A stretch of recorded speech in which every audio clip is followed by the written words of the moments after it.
मो 2 दिन तले भी जिते मानवर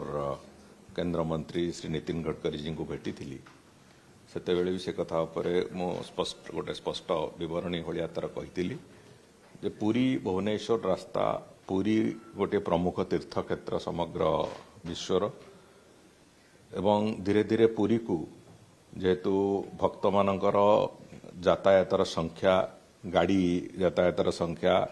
बहुत बढ़ुची आगामी दिन में पुरी रे एयरपोर्ट हवार अच्छी एवं आज तारीख रे भी जो आईआरसी रो स्टैंडर्ड अनुजाई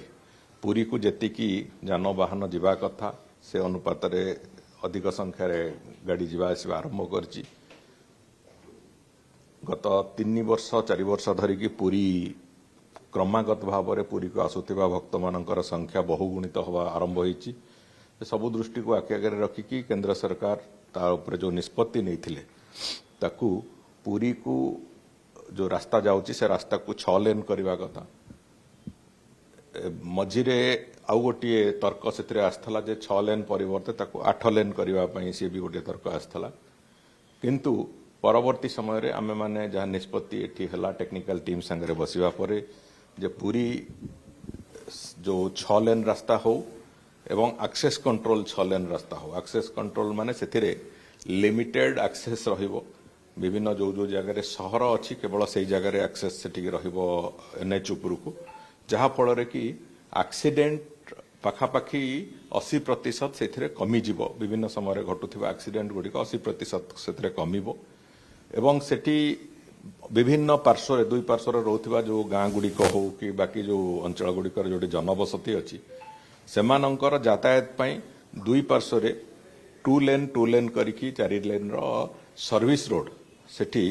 तैयारी हबो कंटिन्यूअस सर्विस रोड जोटा कि पूरा पुरी रो भुवनेश्वर पर्यंत लागिबो जहाँ फल रे कि अधिकांश यातायात सर्विस रोड रे हबो एवं जे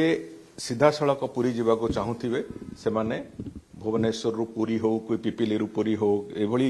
विभिन्न जगह जो लिमिटेड एक्सेस थिबो से जगह से माने सीधा सड़क से नेशनल हाईवे को धरिबे जहाँ फल सेठी भिड़ भी कमिबो सेठी दुर्घटना भी हबो नहीं एवं सेठी गोटे भलरे जे जीवे पुरी से तार गोटे भल रास्ता अभिज्ञता नहीं कि आसीबो से दृष्टि रोड साइड आमेनिटी हो कि विभिन्न प्रकार जो सुविधा सुजोग हो से गुड़िकर भी आमे तार सुविधा सेठी उपयोग करने व्यवस्था करा जाउची से योजना को चूड़ांत पर्याय को जमी पहुंचबो सेइतपई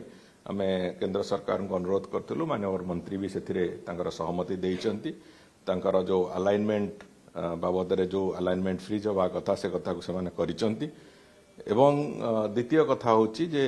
ताकू आगु को नवा पई नेशनल हाईवे अथॉरिटी तार प्रक्रिया आरंभ करिवे एवं जोटा जहाँ फल रे आगामी दिन मानकर पूरी आम जो भीड़ मुक्त यातायात पई एक सुविधा तैयारी हो।